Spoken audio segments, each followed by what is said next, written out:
Welcome to Threads of Enlightenment. I'd like to first apologize to both Leon and listening audience to the quality of this podcast, but I feel this is a very important podcast that needs to be out there. That is why I am putting it out. I believe this conversation with Leon was vital for me, and I think it would be for you in the sense that it changed my perspective to when I hear a story, when I read about a particular thing. Now I look for certain things within that framework from the discussion that I had with Leon. And I believe that you will also gain from it. There's much wisdom that he deposited at the Enlightenment, and I felt that you would benefit from it as well. And so it is my honor and my privilege to put this up so that you and I can both enjoy it. I implore you to listen to it. I know it may be difficult, but listen to it because it has a lot of information that you will need to help you in your life. And I want to thank Leon for coming, for he spent his quality time, deposited much wisdom. So enjoy this podcast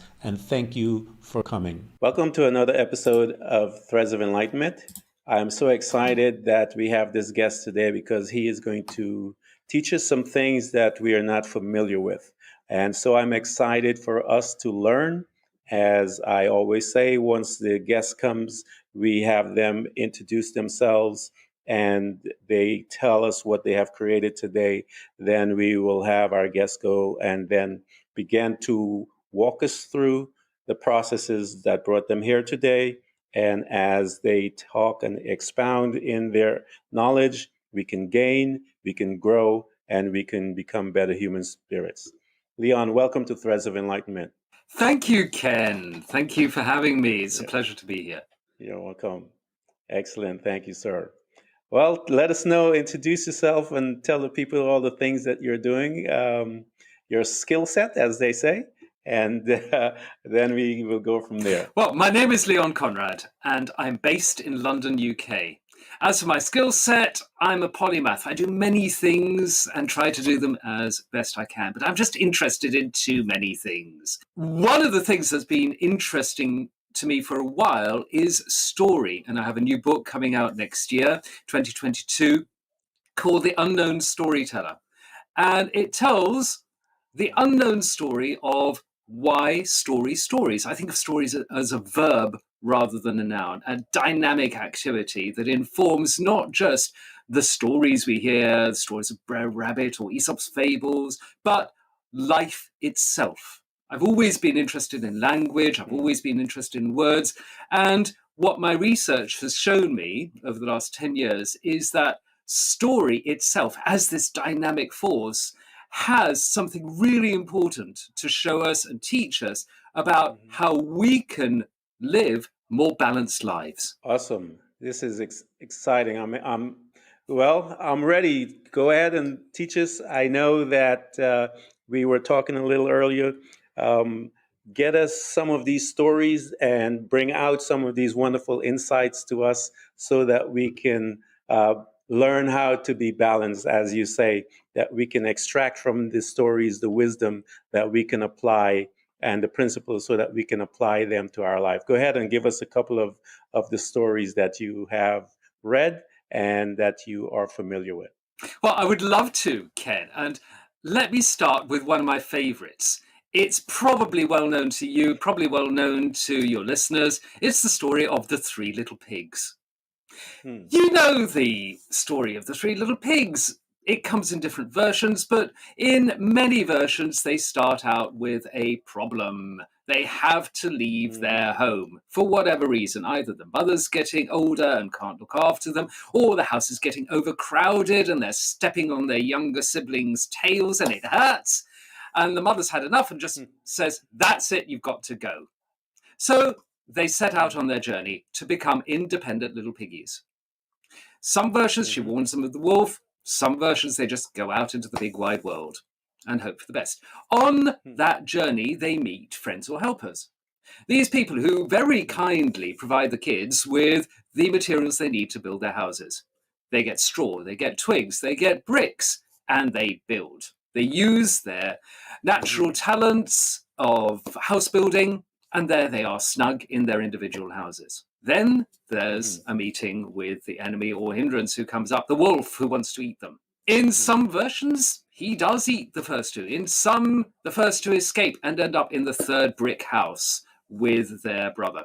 Yeah. The wolf is at the door, hungry, slavering. He cannot get in. The house is too solid. So he thinks, aha, I will climb up onto the roof. That chimney is going to help me get in. He nips down the chimney, loses his balance, falls right into the fire or the cooking pot, and that is the end of the big bad wolf. The pigs realize they can live safely, independently, as long as they live together in a solid, sensible house. Now, it's not that story or the content that is the important thing here. It is the underlying structure.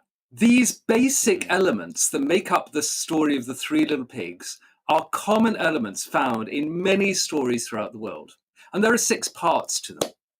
You have the first part, the who, when, where. The characters in a setting at a particular time. They have a problem. That's number 2. Number 3 is the journey. Number 4 is the meeting with a friend or helper.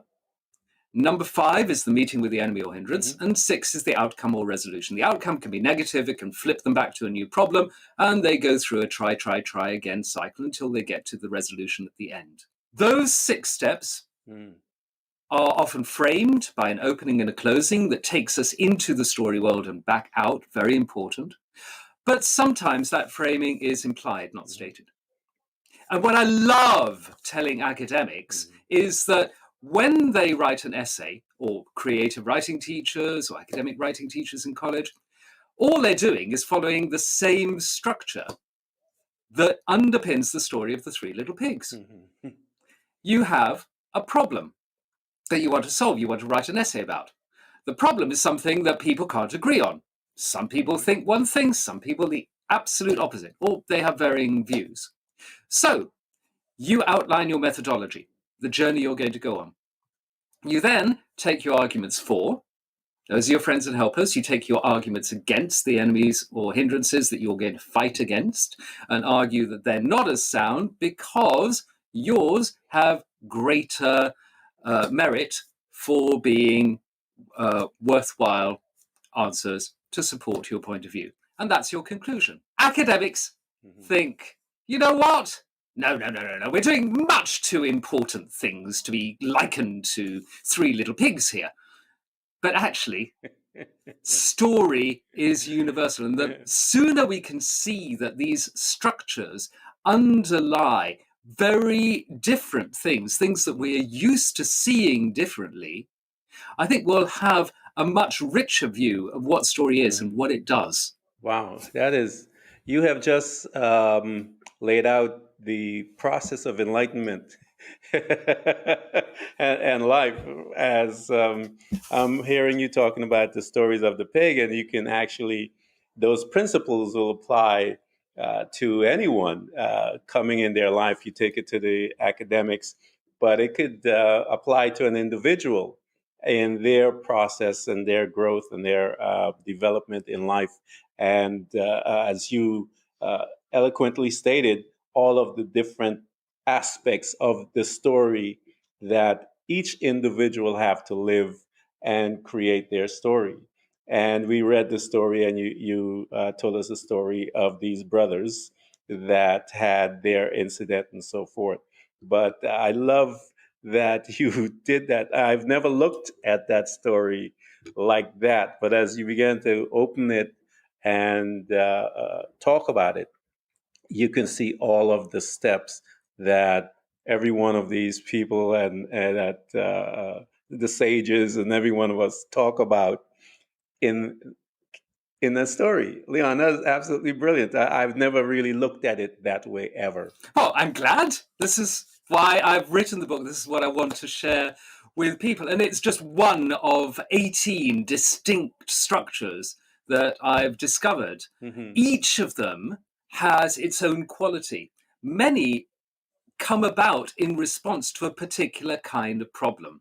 So this story, the 6-part story structure, the quest story, I call it, that underlines the Three Little Pigs, comes out of an initial situation in which there's a problem that the character in the story can solve themselves with a little bit of help from their friends. Mm-hmm. But not all problems are like Mm-hmm. that. Right?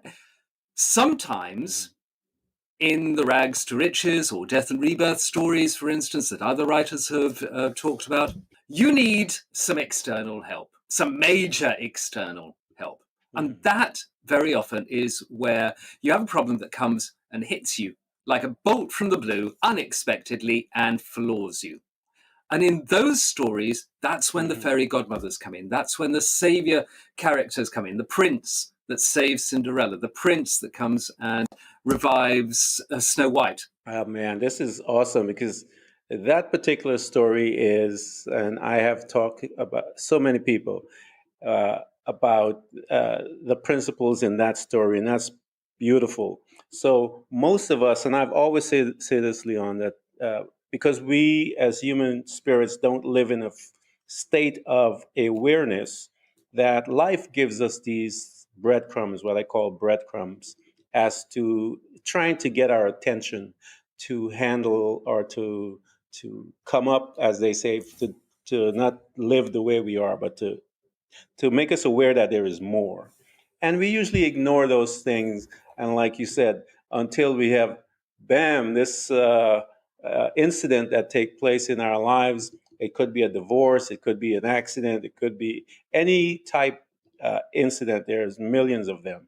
And then, as you state, and everyone that I've ever heard tell the story, just like you said, where there's some say God, some say the higher power, some say angels, all of these things now intervene and began to they began to become awakened that there is something more than just their life, and that there's another entity outside of them that is here that they can rely on to help them change their story. Leon, talk about a little of that. I know we had mentioned some as to angels and all these different things. Talk to the people about some of those entities that, through the stories, that have that we rely on to take us out of our that situation when we face it. Sure. One of the interesting things that came out of the research I've done is that angels and demons appear in stories for a reason. And you quite rightly said that in our lives, our everyday 9 to 5 working lives as human beings in this level of actuality we live in, we find breadcrumbs that life throws at us. And I've described story as this dynamic verb-like thing, but I think story and life are one and the same. And One and the same. that there is a reason we come across different things, breadcrumbs or whatever, and it's a dynamic process. But we can't trust everything. There are tricks to characters. I'll come on to them later. Going back to the angels and the demons, what I've noticed is that angels appear out of a condition where there is a perceived excess of evil. To give you a real life example, the story of the foundation of the Baha'i faith, one key moment of that is where Baha'u'llah is imprisoned in the dark pit, the worst, foulest place on earth in Tehran. And he's there without hope, in despair, blackness, stench, filth. And he has this vision of an angel who reveals to him what he needs to do. And there's hope. He's released and he starts spreading the word.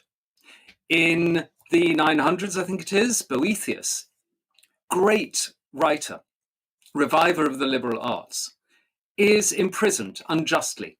He's found disfavor in the eyes of the emperor, and he's taken down from his high rank and position and put in jail. He's visited by philosophy as a towering female, an angelic figure, who inspires him to write a wonderful book called The Consolation of Philosophy. Demons appear in stories as a result of there being an excess of good.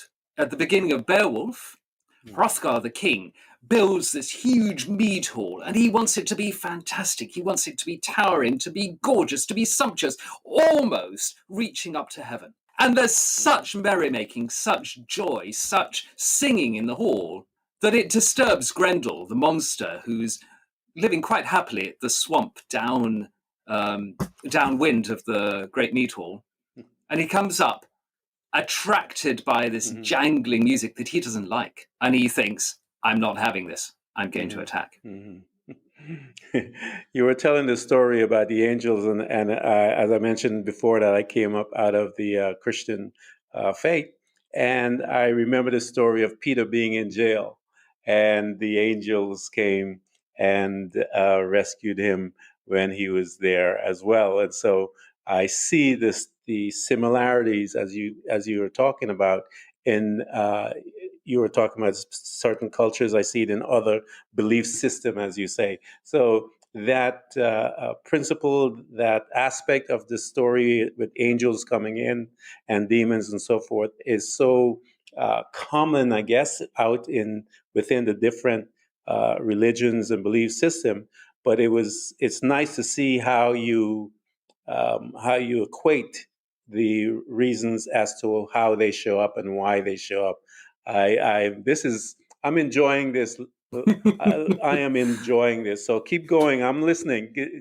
I really am. I'm having a blast, man. Well, good, because the next thing I was going to say was that we have angelic and demonic parts of us, and story helps us understand them and come to terms with them, so that we can realize that both in stories as we know them, Three Little Pigs or Beowulf or things like that, we can come to terms with and understand forces that ultimately are within us. And what I think story is trying to tell us, what life is trying to tell us, is that balance is important. And I've heard you talk about vibrations and tremblings before, Ken, and trembling is really important in stories. One of the structures is actually, no, it isn't a structure. It is something that any of the structures can be used for, which is comedy. Another element that any of the structures can be used for is tragedy. I don't think comedy and tragedy are story structures in themselves. Other writers have written about this, but I disagree. I think comedy and tragedy are structure neutral. Any story structure can be used to tell a comic story or a tragic story. The point is that what makes us laugh, what makes us cry, depend on this trembling or vibration. We laugh when we experience a category mistake, something that is wrong.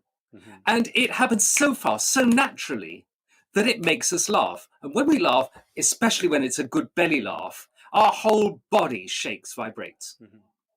And there's a guy who, I think he's called David Berceli, who has looked at this and uses this shaking, trembling aspect of laughter to release stress in people suffering from post-traumatic stress syndrome. Tragedy and crying also involves a kind of trembling, shaking thing that is healing ultimately, because we cry when we experience a category correction, when we finally realize that what we think should be isn't. And we have to come to face with that. We have to face it. We have to come to terms with that. Somebody we love dying, they should be there for us, but they're not. And when we actually finally accept that, that's when the tears start to flow, and that's when healing commences. And these things are part of our own inner healing mechanism. And yet, strangely enough, we prefer to laugh than to cry. We avoid tears. We avoid the pain of tragedy. That's where the healing is. Laughter is the kind of trembling and shaking that tells us, there's a breadcrumb. There's something wrong here. Have a look at it. It's a lesson for you. Wow. I am just having I think I'm enjoying this more than some of the listeners that will hear this, Leon. I really am, because it's opening. Well, I hope not. It's opening up a lot for me personally to take another perspective of how I look at things, even as you just said, the difference between a new perspective about laughter and crying.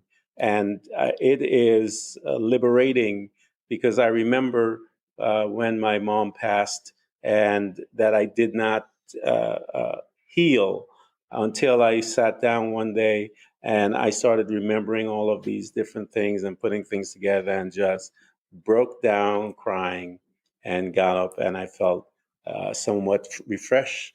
And so I would never had equated with that until you said what you just said. I never thought of, I just thought, you just get up and you cried and you're up and then you're moving. I never equated to a form of healing like you had just said. Yeah, Aristotle talks about tragedy being a form of soul cleansing or catharsis. Hmm. Yeah, that Quite was, rightly, I think. yeah, that is absolutely beautiful. I love it. Um, so here you are. You have, you're working on the book. What made you decide to put this together? You were talking about how you look at things a little different than some of the other orators, writers, and you wanted. How did you decide to go? Okay, let me put this out and describe that process to us. So I've been very lucky, Ken. I was Hmm. fortunate enough to have one of those bomb moments hit me Hmm. like a bolt out of the blue. I was reading a book on narrative because I'm interested in story, I'm interested in language. And in it, the author, who's a guy I admire very greatly, H. Porter Abbott, in the Cambridge Introduction to Narrative, he said, Hmm. what makes the story of Cinderella is the question that can never be answered with precision. And it just struck me. I thought, why? Why is he so sure that it can't? And I love questions that we don't have satisfactory Yeah. answers to. They really inspire me, they get me going. And it's taken me 10 years. Over that period, I have been incredibly fortunate. I've met some wonderful people. Foremost among them was a guy called George Spencer Brown. He wrote a book in the Hmm. 60s called Laws of Form. And in it, he reveals what he calls a calculus. It's a way of doing things of great simplicity and great beauty. And Hmm. I'm not a mathematician, although he, also a polymath, thought of himself first and foremost as a mathematician. Um, Hmm. but he was a wonderful poet, wonderful writer, philosopher. He studied with Bertrand Russell, with Wittgenstein, went on to do mathematics. He died a few years ago and I miss him terribly. I was his last student and I got to know him very well in the last 4 years of his life. He died in his early 90s. And I was lucky enough to be taken through Laws of Form with him. After he'd written the Hmm. book, he's acknowledged that he had written the vehicle for his own enlightenment. And people have read it and have found it Hmm. enlightening themselves. I recognized in it, when I first came across some of the diagrams from the work, parallels with ancient Egyptian creation myths of a universe that brings itself into Hmm. being out of itself. That's his starting point in the work. Yeah. And he shows how any universe can unfold from a very basic act of distinction, which is like drawing a circle in space. Hmm. It creates an inside, an outside, and a border, Hmm.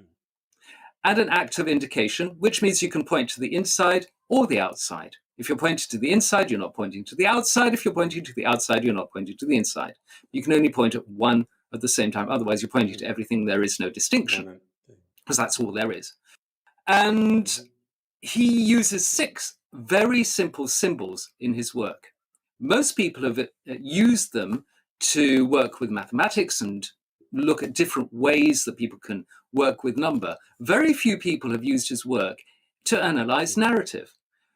And that's where I've been able to show that there is new stuff to tell about story. There is a new story to tell. There are new things to notice. Hmm. Because with his 6 simple symbols which are indefinitely expandable and indefinitely contractible to a basic unit or two, you can map what a story is doing at that underlying level that I've described that goes under the three little pigs, for instance.